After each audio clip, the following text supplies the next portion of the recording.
taught me how to live. Daddy taught me how to give. Both of them had their own sins. Down to the river, every man has felt the shame. All our blood, it runs the same. Father, hear us as we pray. Down to the river, down to the river. Sing, oh, oh, bury me, carry me, oh, oh, far beneath, oh, oh, fire and water me, going down deep, singing, oh, oh, bury me, carry me, oh, oh, far beneath, oh, oh, fire and water me, washing me clean, carry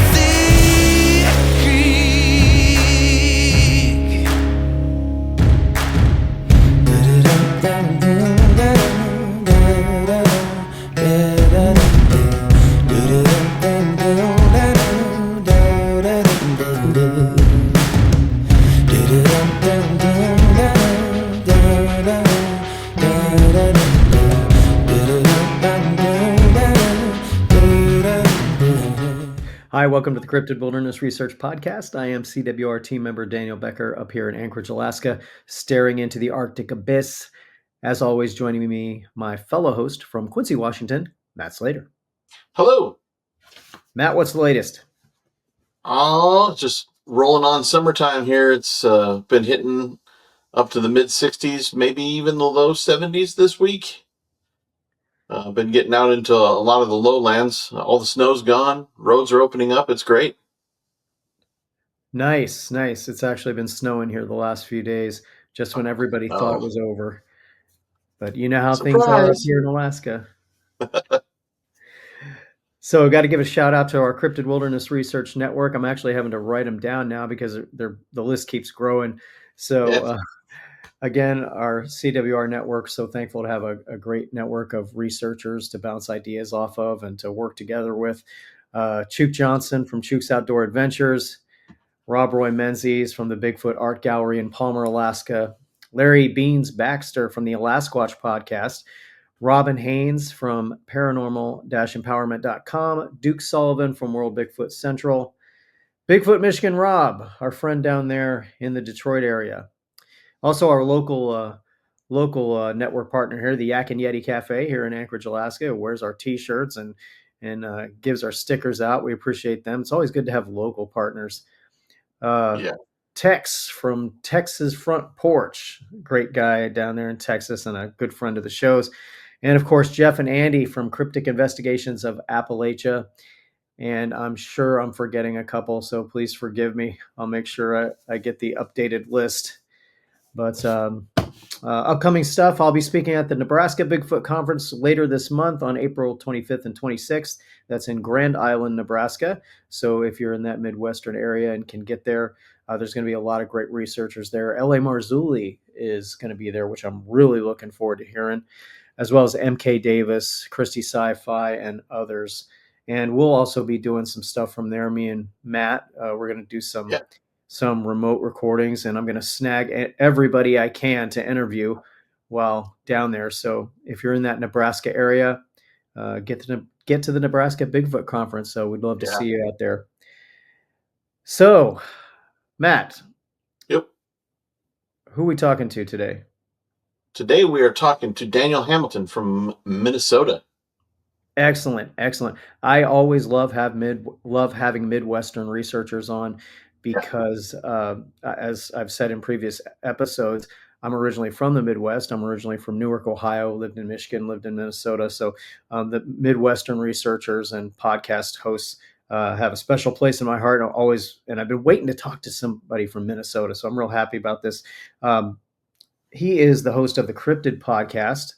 So we encourage you to tune into his podcast and check out all the great stuff that he's got going on. So without further ado, let's bring him in. Daniel Hamilton from Minnesota. Hey, what's up, fellas? How are you doing? I'm doing good, man. Doing good. So I got the weather report for Alaska and Washington, which is kind of cool. We're at about 65 here today. Mostly cloudy. It was super sunshiny this morning, but yeah, other than that, it's good to go. So great to have you on. Thank you for taking the time to be with us. We really do appreciate it. And like I mentioned, I've been waiting to talk to somebody from Minnesota. So, so the name of your show is the Cryptid Podcast. Correct.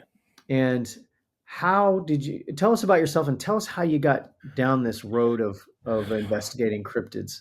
Well, I wouldn't say that I'm a boots on the ground type of investigator just yet. The area I live in um, is surprisingly uh, like full of sightings. So I got an area about 20 minutes from my house where I'm going to be researching. We'll talk about that in a little bit. A little bit about myself. I'm 53. I'm a dad. I'm also, I don't know if you can see it here, but I'm a grandpa. I got 3 grandkids. Happily married for coming up on 10 years. I'm a transplant from Tennessee up to Minnesota, but I primarily grew up in Tacoma, Washington. Saw the Patterson Gimlin film when I was young. Legend of Boggy Creek when I was young. So I was one of those weird kids that during library time, during school, um, I would run right to one section, pick the only book that had anything to do with Bigfoot, um, and I would hog that book for the entire year because I would continuously check it out.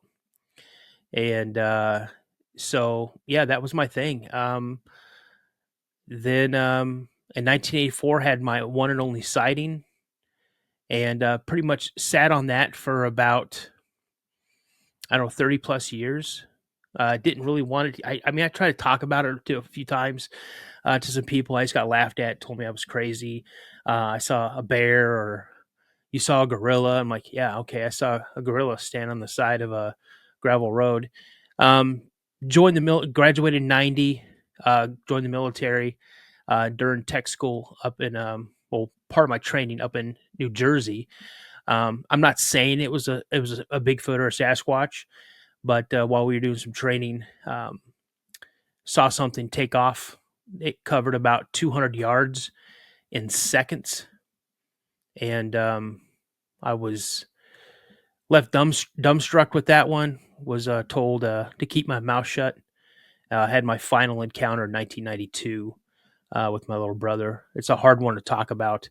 My little brother has passed away. My dad's passed away. So, 2 people who I've shared encounters with are no longer with me. So, but yeah, and then I am a co-host on the podcast called Mysteries Unknown with Josh Smith. We do usually a Thursday night live show, and I'm a co-host for that.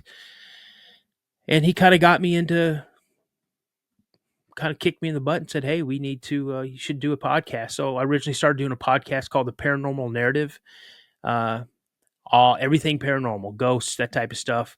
Then all of a sudden I started getting some unwanted attention. I was getting some pretty threatening emails. And so I was like, I don't want to bring this stuff into my house. Don't want to manifest anything. So I just deleted everything and then talked with Josh, and he's like, "Yeah, go ahead. Let's start up you a new podcast. Let's talk about what you love." And that's what this is. And so I started it in November of 24. Actually started it in October of 24. That's when I started the channel. Posted my first video in early November of 24, and then got monetized in January. And I'm sitting at just under 2,300 subs today. So this thing's taken off, and I'm loving every second of it. The biggest thing I like about it is I get to meet new people. I get to talk with people. I get to just hear their incredible encounters. I get to see some incredible evidence, hear incredible audio. I've got some crazy pictures, some crazy videos. So yeah, I mean, and I just love meeting new people, talking about them, and probably next month is when I'm gonna go out and start doing some research, boots on the ground research.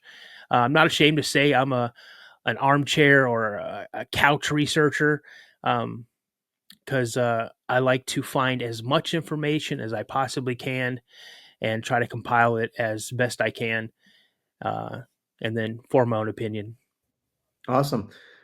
So tell us about that first encounter that you had. Well, first encounter, I was about 12 years old. I was living in Graham, Washington. If you're not familiar where Graham, Washington is, that's near Puyallup. And I think I haven't heard them. I just now recently heard about them, like the Puyallup hollers or Puyallup screams or something like that. So I'll have to look up that. But you go up this, we call it Graham Hill. It goes up, it's called Meridian, the name of the street. And it goes way up into Graham, which now you're getting closer to Mount Rainier and that type of area. And yeah, my dad had purchased some land and moved our fifth wheel that we were living in because he was going to build a house. Built a nice deck around the fifth wheel, shed and that type of stuff out behind it. And the first incident that happened in that property was I was laying in bed. If anybody doesn't know what a fifth wheel is, it has like a little loft on it, and this is where my brother and I would sleep. And I was sleeping on the side nearest the woods, and it was thunder and lightning, super bad storm. And just as I was getting ready to go to sleep, felt like our fifth wheel, our camper, tilted, about this, like this, and then slammed back down. I ripped open the little curtain that was on this little window. The window was probably about like that wide, maybe about that tall, And so I pulled back this curtain and flash of lightning hit, and I saw something huge walk off into the woods. And I shouted. My dad was a Bigfoot out there, and he's like, "Shut up! There's not a Bigfoot. You don't see a Bigfoot." And next morning, got up, went out, and looked around where I saw it go into the woods, and you could see something. There was no definitive. I mean, it had rained probably 9 hours. So, and it wasn't like a drizzle. It was a heavy rain almost all night. So if there's any chances of a track of any kind, it would have completely washed it out. And plus where it's first stepped into, there's a lot of like pine needles and stuff. So, good luck really finding anything in that stuff. Told my dad, I said, "Dad, I walked underneath this tree, underneath this branch." And he's like, "What do you mean?" I said, "His head almost touched that branch right there." And he's like, "No, it didn't. You didn't see." I go, "Dad, I saw a Bigfoot." And so he opens up the shed and pulls out a tape measure, and he starts taping it up. And he's like, I go, "Yeah, that's where the top of his head was." And he looked at the tape and he's like, "Daniel, there is no way you saw something this big." I go, "Dad, yes, I did." I'm 12 years old and I'm putting my foot down. I'm letting him know, yes, I did. And he's like, "Oh, you did not." So we turn around, and that's when I saw the side of the camper. How there were not holes punched into the side of the camper, I'll never know. But there's a massive dent in the side of the camper. And I go, "What did that then?" And he's like, "Oh, we'll just tell your brother a tree branch, don't tell your brother." And I'm like, "Dad, that's not a tree branch." He's like, "Just don't talk about it. Don't talk about it." And then another thing that I noticed, was that the cement blocks that my dad had placed this camper on, a few of them were like broken, crushed. And two of the anchoring straps were yoked up out of the ground. And so I'm sorry, a branch is not going to slam into a camper that way. The wind, Yeah. I mean, even though the wind was blowing, you could feel it shake the camper, and you could definitely hear the rain hitting. And I think what really kind of deadened the, now that I think about it, it may have deadened, I'm trying to say, dang it, made the sound of it hitting the side of the camper lessen, was the amount of heavy rain that was really coming down. Especially when you're in a camper, everything is magnified. So he didn't say anything to my little brother. We had headed back into Tacoma and spent some time with my aunt and my uncle. My dad had come back down and picked us up. And as we were leaving the paved road to come onto the gravel road kind of dipped down a little bit like this, and then it kind of leveled out. Then it had like a little small rise in it. Then it would level out a bit more. Then it had this other little dip. And as we were coming off, it was probably, I want to say, between 10 and 11 at night. I as we were coming down, the lights as they went down, I caught eye shine way up on the road. Now, this gravel road, back in the day when I was 12 years old, I thought this road was like 5 miles long. It wasn't 5 miles long. It was at tops maybe almost 2 miles, more like between 1 and 2 miles around there. And so as we're driving down this gravel road, we go down. I see the eye shine. It's on the passenger side. I'm sitting in the front seat of the car. We come up this little rise, kind of this little level area, and I see the eye shine again. We go down. Now, as we go down, I lose the sight of it. We come back up. I see it again. And I keep telling my dad, turn your brights on. And he's like, no. If there's something up there, it'll see us coming. It'll leave. If it's a deer or whatever. But in this area, there were a ton of wildlife, deer, porcupine, coyotes. I mean, they're everywhere out here. And this was all woods, except for, a couple little areas where there were some other houses built off that I later found out after exploring that we had 2 neighbors that were probably maybe to the west of us a little bit. And then we had one neighbor on the other side of the road off the distance a little bit, but I never really saw anybody when we first got in that area. So when my dad was driving, I said, Dad, turn your brights on. Well, because we moved into this area, he had put some fog lights, like really bright, kind of like fog lights. I would say super bright, but he didn't have them situated facing, down and forward. He had them faced out as far as he could angle wise, so he could see what's on the side of the roads as we're driving down, because there was no lights. There were no street lights or anything on this gravel road. So when I say it was pitch black, it was pitch black. If you were lucky to have stars and the moon out there to get any type of light. So as we started coming up this last little rise before he got to where our house was, our property was, he turned all those lights on. There she was, standing right there, well, kind of squatting down on the passenger side. And she just stood up, and I didn't think she was going to stop getting tall. I mean, she just kept going and going and going. I thought she was going to just keep going. 12 years old, she's 100 feet tall and 5,000 pounds, in actuality, she's probably around 7, maybe 7.5 feet tall, maybe 450, about 450, 500 pounds, massive, dark, charcoalish looking color. You could see she had a lot of hair, but it wasn't like super thick hair like you see some of these people trying to portray what they see. They think, oh, look, if I make this suit and I make this big hairy animal. People that have actually seen it will tell you a lot of times they don't have that big, thick, looking coat. But she turned at the waist when my dad kicked the lights on, and she went like this with her hand. You could see the hair come down from like her forearm and stuff. Hair down here. Saw her breasts. There were hair on them, but you could still kind of see the skin. It wasn't like they were completely bare. She didn't have a lot of hair on her face at all. Pronounced brow ridge. The best way I can describe it is take that image of Patty, put that in her place. Okay. I don't think she was, her head wasn't shaped exactly like Patty's. Her nose kind of looked ours, but bigger. The nostrils looked to be flared out. And I don't know if she was like, they were flared out. You know how humans get when we get kind of mad or something, we flare our nostrils out. I don't know if that's what she was doing.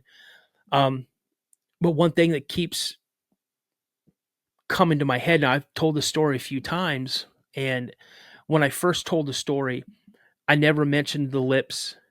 After time telling it, and this is something that will keep coming back because you relive it. I'm remembering smaller little details, and she had like a thin upper lip. I don't know why that was so peculiar to me, but she had a thin upper lip. When she started to turn back, I dropped down to the floorboard of the car. And my dad never sped up. He never slowed down. He just kept a gradual speed and drove by. And for whatever reason, I'm thinking, okay, we're probably past her now. And I poked my head up and I looked to where she was at.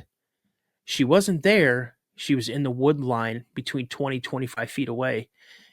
And there was enough light from the angle of my dad's fog lights or driving lights that I could still see her. And I watched her blink her eyes twice. And then about that time, we were about 150, 200 meters or feet from where we saw her to where our property was. We pulled in. I didn't even give my dad a chance to park the car. My car door was open. I had my house key in my hand, and I literally jumped out of a moving car and jumped up the 4 steps, just cleared them onto our deck, opened up the door, and it literally just leapt into my dad's bed. As you came into the camper, there's a little stairwell that went up to this little loft area where my brother and I slept. My dad had a queen sleeper, which was right there, like literally. So I just jumped right into his bed. I hear the car door slam. I hear my dad come up on the deck, goes and puts my brother up in bed. And I'm like, Dad, what was that? What was that? And he's like, you know what that was. And he just went up, started grabbing fruit, food, vegetables, whatever, and brought it out and sat it on a table that was on our deck. Now, on this deck, if you're looking out the window, if you look at the far corner of the deck, my dad had put a huge pole up on this corner, and he had a platform on top of that. He was going to put a bird feeder up there because he loved watching birds. He hundreds of pictures of birds. You'd hear a bird. Oh, that's this kind of bird. Oh, that's that kind of bird. And oh, this is this kind of bird. So he was an avid bird watcher. I heard him leave the deck. I heard him fumbling with keys to get into the shed. I heard him take the ladder out. He comes in, puts the ladder up, and grabs the food and puts it all up on this platform. Takes the ladder down, puts it back, comes back in the house, and grabs a rag from underneath the sink, and he takes this tube out from his back pocket, and he starts squirting the stuff on this rag. And I'm looking at that, and then I realized it was grease. And so he greased the pole from as high up as he could get up there all the way down. He greased the entire pole. And I'm watching my dad do this, and I'm completely dumbfounded as why he's doing this. And I go, Dad, what are you doing? He's like, well, I'm greasing the pole. I go, why? And he goes, so no animals get that food. And I go, oh, you mean like raccoons? And he's like, yeah, raccoons.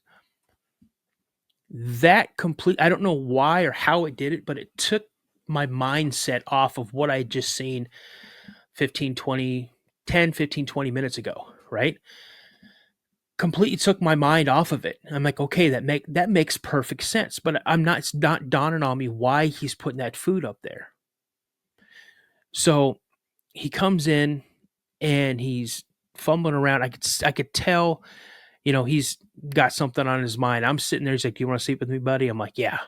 He's like, okay. So I get ready for bed, and my dad was a smoker, but he never smoked in the camper. So he stepped outside and he had the door cracked, and he's smoking.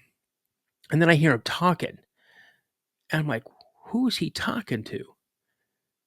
So I get out of bed and I go and I kind of eavesdrop, and I hear him say something to the fact of, we saw you, we know you saw us, these are my boys. We're a family. We just want to live here in peace. We want to make a home here. We don't mean any disrespect. That up there, that's all for you. Just please don't scare my boys. Don't harm my boys. Don't hurt them. Don't mess with my house, and everything will be fine. And I have no clue who he's talking to. No. So I see him put his cigarette. I jump back up in the bed, and he comes in. I go, Dad, who are you talking to? He's like, I wasn't talking. I go, what were you doing? He goes, I was praying. I go, you were praying? And he's like, yeah. I go, I didn't hear you say amen. And so he goes, oh, well, amen. And I'm like, okay. So he gets his pajama bottoms on, and, he comes in and he gets in bed, and, I'm sure we had conversation, and I fell asleep. And have you guys ever heard something that obviously had a massive amount of weight get placed on like wood. So you hear that cracking and that popping and that groaning that wood makes up when it's under pressure. My Yeah. eyes shoot open because I hear that. I hear something stepping onto the deck. Like legit step, and I'm like, holy, my eyes are wide open. My dad had his alarm clock, and it kind of lit up the area a little bit so I could see my dad's face. And I look at him, and my eyes are probably this big, and all my dad's doing is this. He's just putting his finger to his lips, like telling me to shut up, don't say a word. And I'm hearing this. Now, my back and my shoulder are kind of against the wall. About that time, I hear and feel something run by really quick, right behind the camper. Like if it wanted to slap or rub its shoulder up against the camper, it could have. But it was so heavy, whatever it was, you could hear it. And you hear it go around the back part of the camper, and you don't hear anything for a second. And then you hear that wood popping and groaning and creaking because something else is stepping up on the deck. And then you hear, this is a very poor imitation, but what I heard was something like,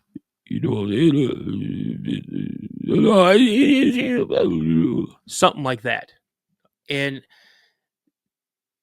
that's when I know I started crying. I tried to pull my dad closer to me. My dad kind of moved closer to me to kind of like, hey, I'm right here. You're going to be fine. My dad and I did not say a word, the whole time. He's looking, I'm looking, I'm trying to become a jacket on my dad's back, and I don't know how long that happened. That kicked off probably around like 1, 2 in the morning, maybe. And I'm not ashamed to say I probably cried myself to sleep. Because the next thing that I remember is sunshine is coming through the window on the door of the camper. It's one of those windows that was kind of like a bathroom window, so you can't see out, you can't see in, but it lets light in. So it's kind of like frosted, but it looks like it had texture to it.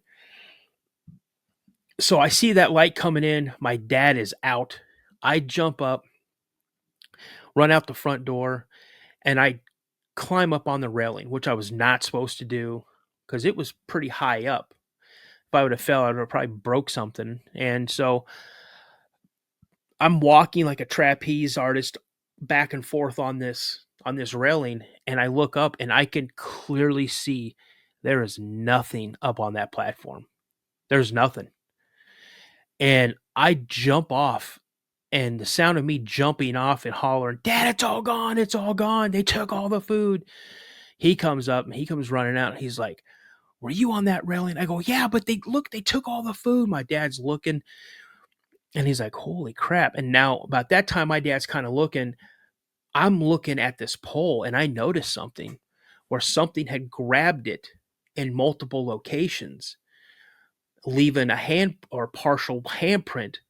But what was really cool about it is that something had taken its finger or a finger and went as high up as it could reach and just dragged it all the way down this pole.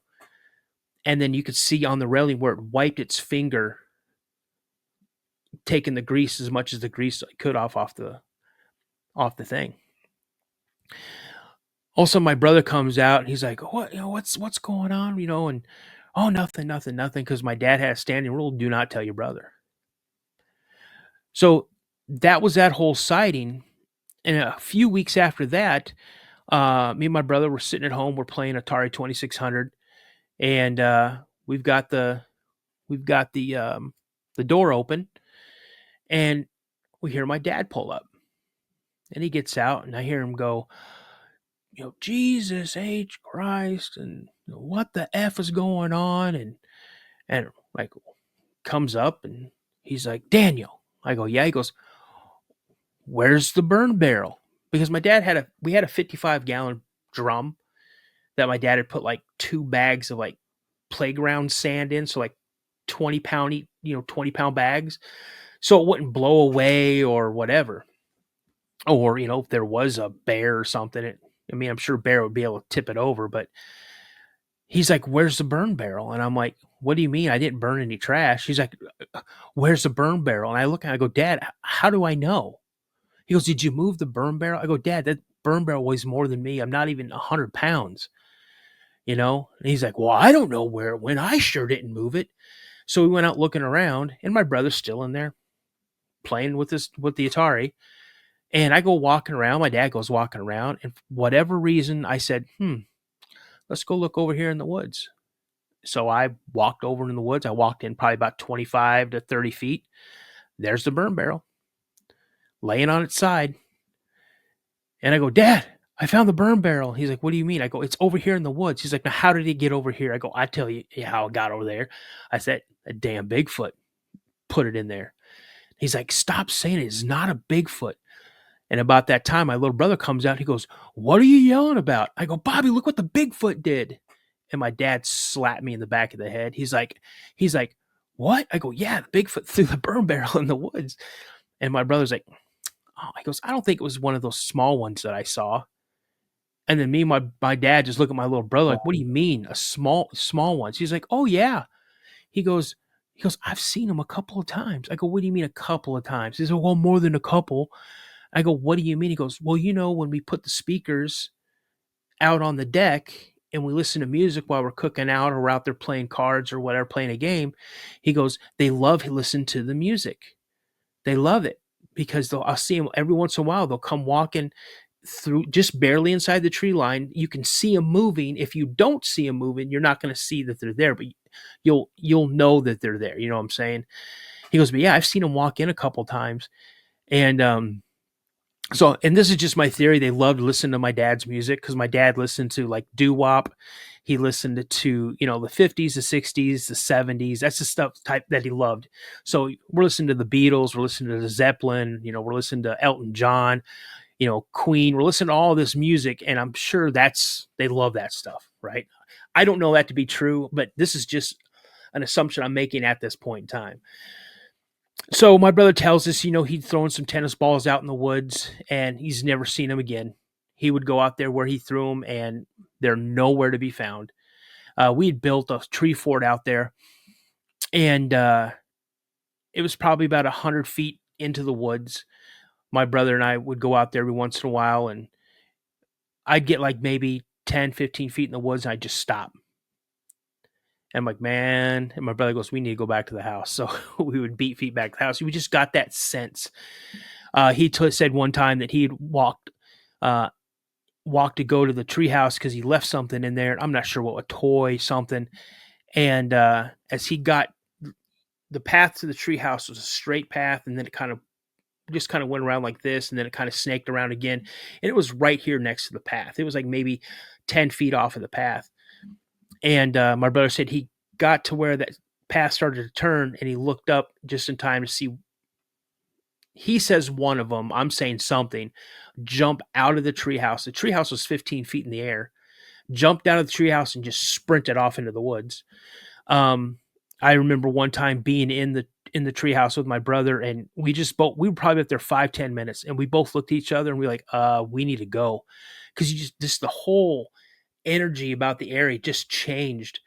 And I remember looking out the window, and probably about 50 to 70 feet away, I saw something kind of peek around and then peek back, and then peeked around and then peeked back, and he was huge.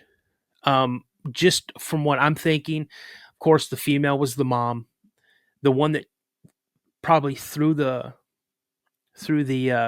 burn barrel and hit our camper. I want to say it was like a young adult, like maybe the oldest child. The one I saw peeking around, and again, it wasn't clear. Now, if it would have just kept going like this, and I sat there and I stared at it, you'd think it was something growing on the tree or something like that. But to see it move, so I knew it was something big. And this thing was like 9.5, 10 feet tall. I'm thinking that was the dad. And then my brother saw the two juveniles. He said My dad was 5'7". He said one was about as tall as my dad and one was a little shorter than my dad. And they were all dark color. So yeah, that's the encounter that we had there, around that property. Did you ever get a chance to talk to your father Oh later yeah. on in Oh life yeah. My dad and about I. what had occurred? Oh yeah, for sure. October of uh, 1985, my dad was in October 25th. I'll never forget the day. I was involved in a very, very bad accident. He was almost killed. He was on his way to work and he flipped his car end over end once, and then it rolled like 3 times, and it catapulted him out through the T-tops of the car. When he got up, the car actually, when it was rolling, hit him in his shoulder and completely tore his clavicle and everything. So I get a phone call from my dad at like 4:45 in the morning. My brother and I are already up because we're getting ready to go to school. And he's like, Daniel. I go, Dad? And he's like, yeah. He goes, I was just letting you know I'm at work, but I was in a bad wreck. He goes, the car's totaled, and I'm gonna get ready to go to the hospital. So your aunt's gonna come and pick you up. Just kind of have stuff picked up and get some stuff packed together. Pack some of my stuff as well. So we did what my dad asked.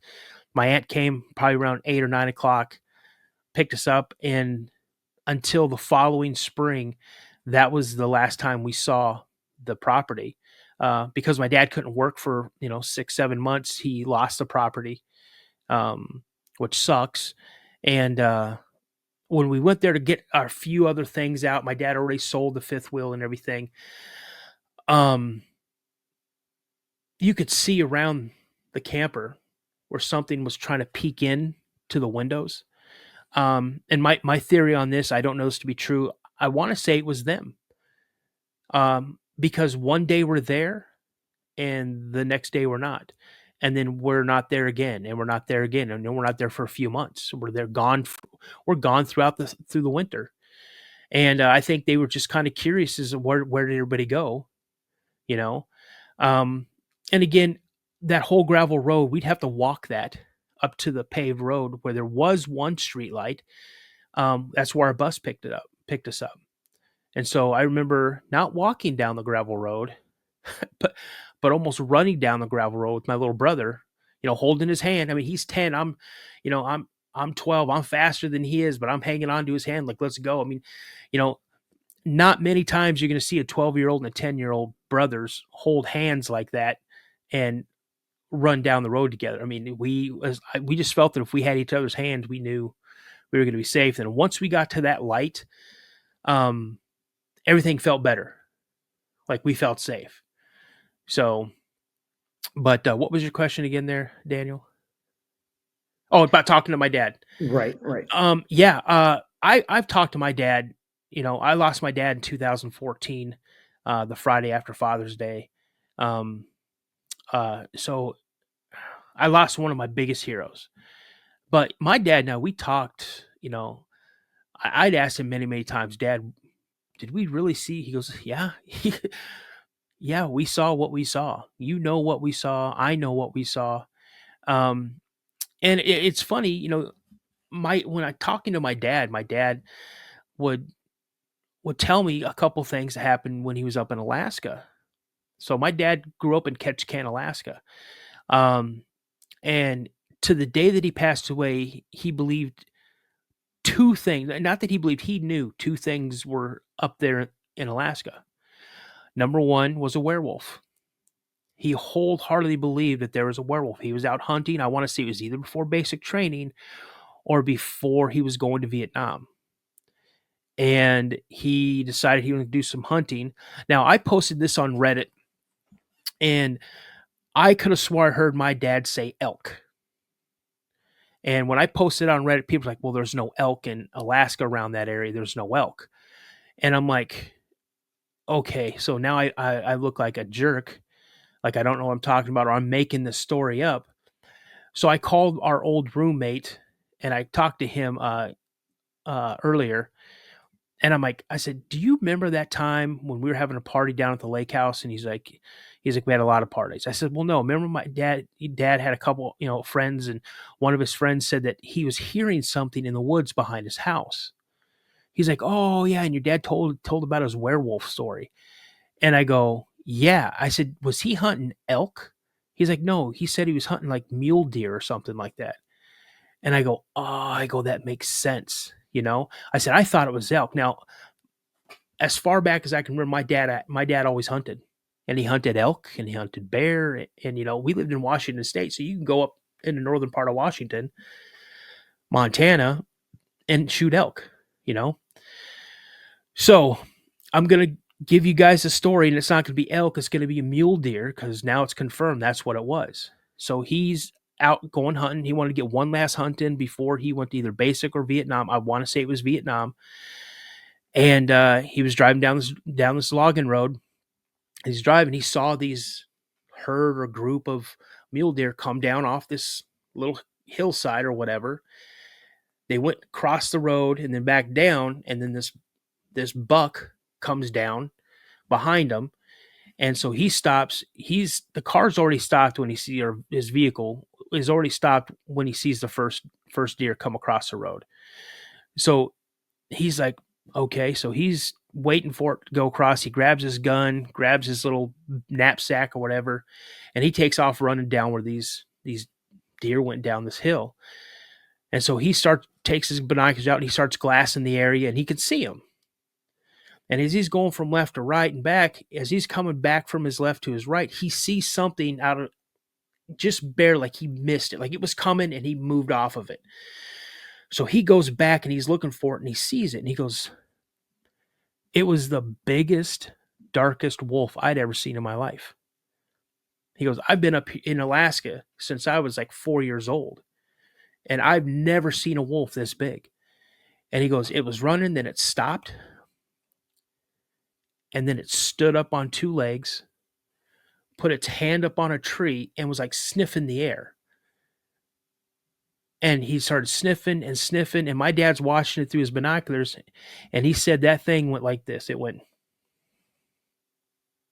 and looked right at him. Like you and I are looking at each other.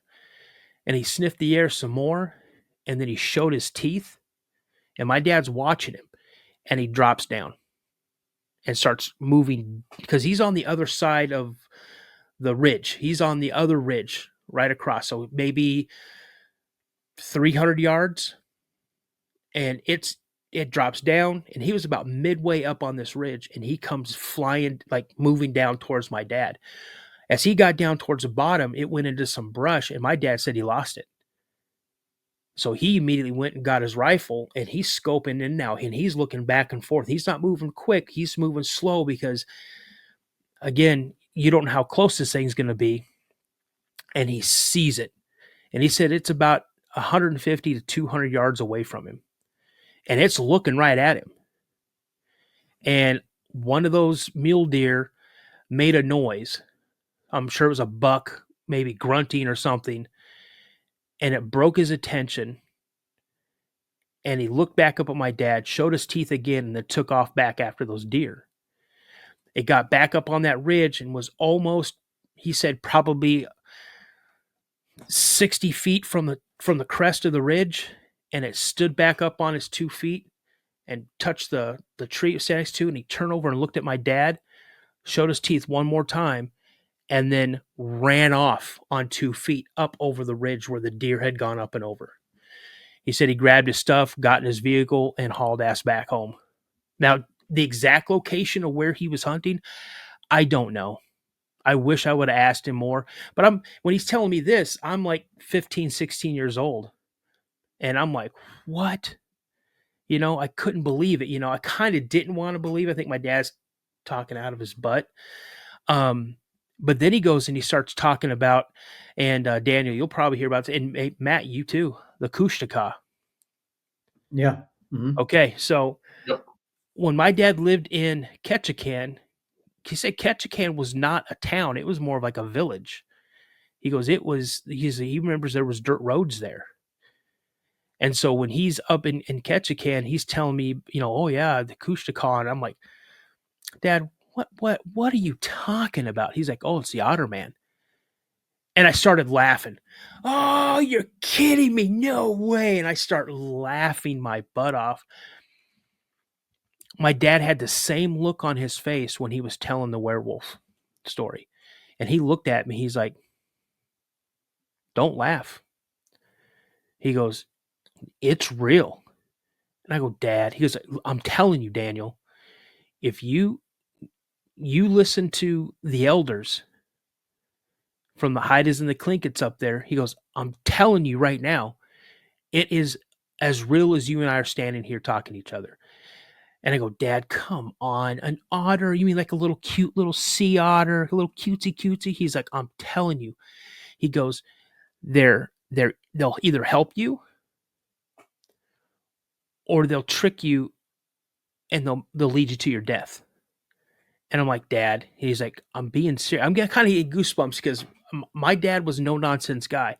He's Vietnam vet. He's not going to sit there and talk just to hear himself talk. And so he started telling me about when he lived up in Ketchikan, he was going behind his house. There was an area where they would cut trees and they already had some firewood back there to cut. He was going to cut some more smaller pieces and bring it back to the house.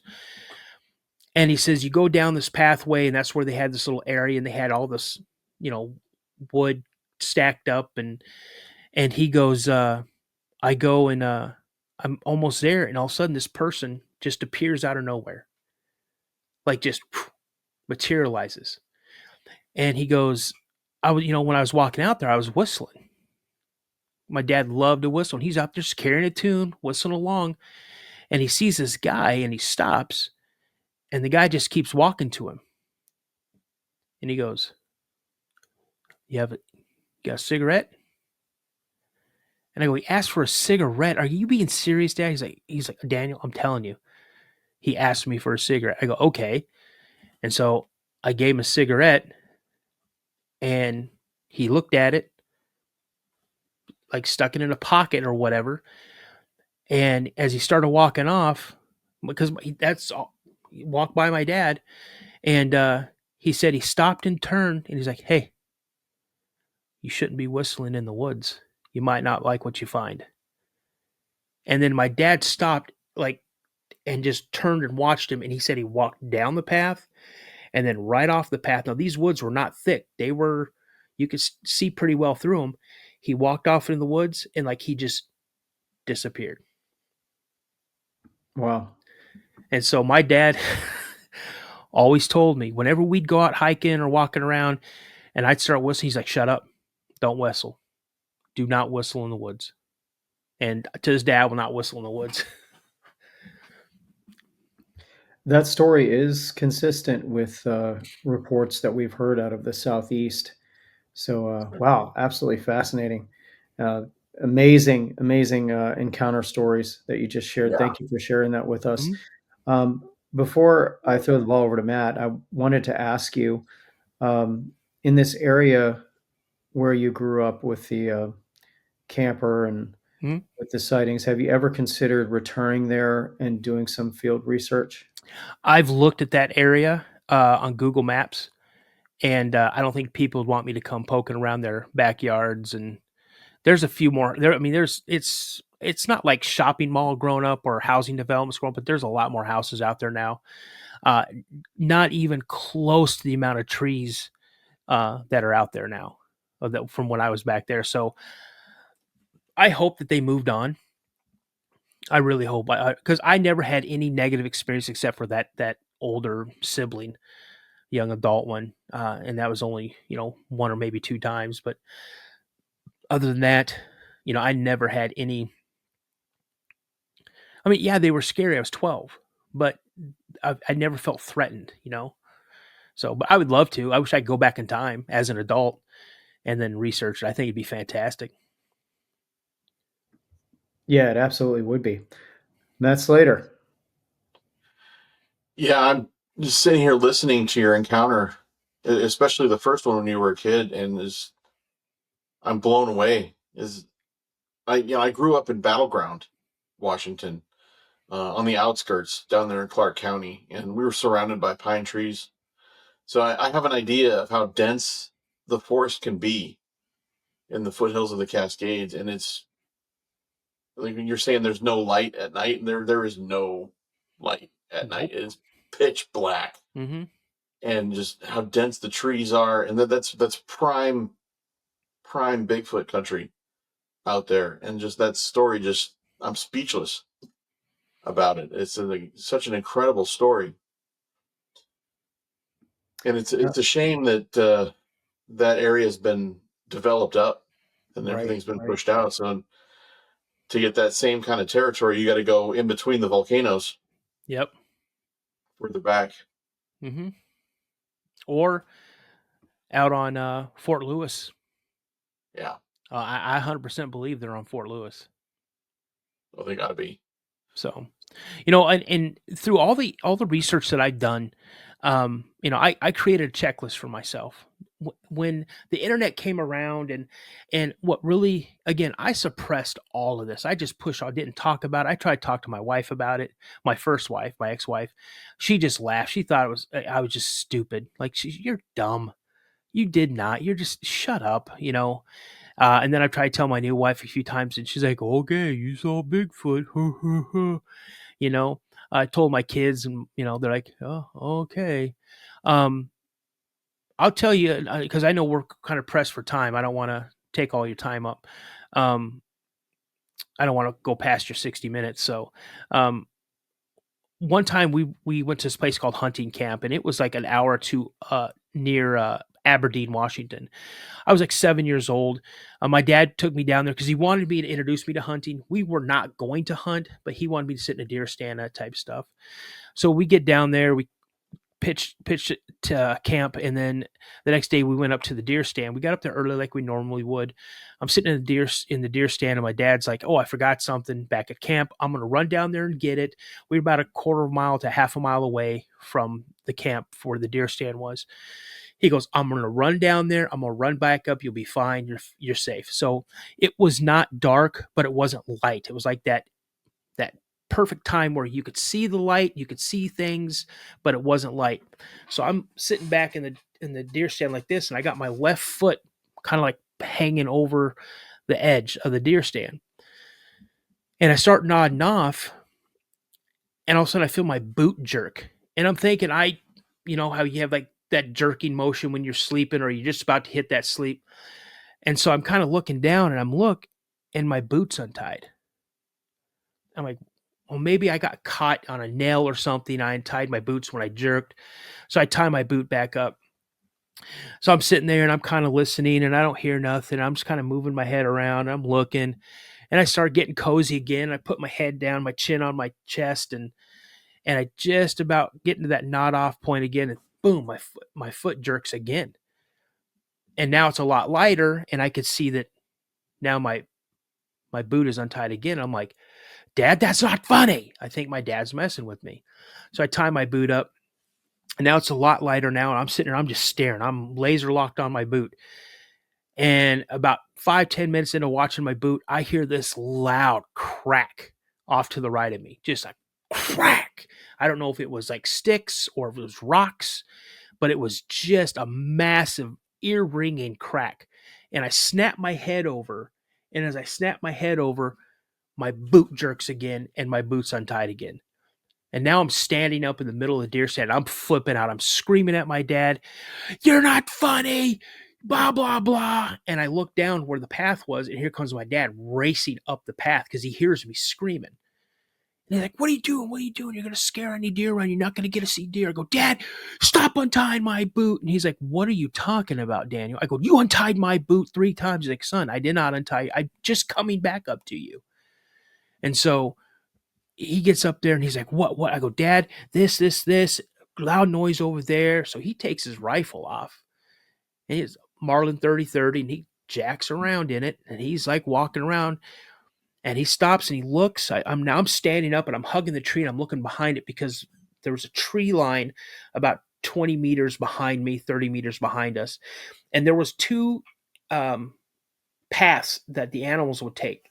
game trails that would come off and they'd intersect about 25, 30 feet in front of our deer stand. And so he told me where they went. So he goes and he's looking, and I'm watching him. He bends down and he touches the ground. He's kind of looking like this. Then he stands up, has his rifle at the ready. He starts walking, and he stops. He's about 15 feet from the tree line, and he stops, and he starts looking around, and he raises his rifle up like he's just in the ready position. And he goes, "Daniel, get out of the tree right now."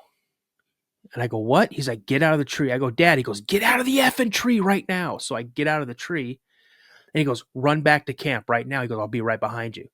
So I kind of run down the path a little bit, and I stop, and I'm looking at my dad, and he's kind of scanning, and he's moving back and forth. He's moving back and forth kind of quickly, but he's got his rifle ready.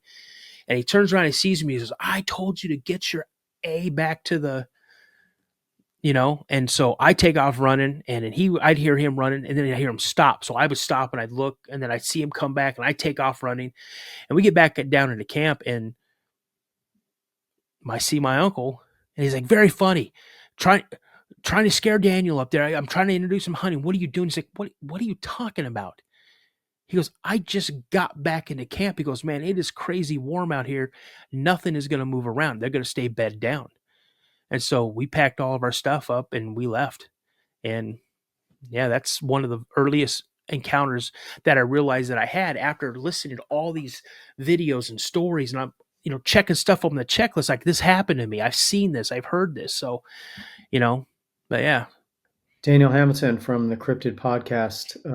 Thank you so much for being with us today and sharing your experiences and absolutely fascinating stories.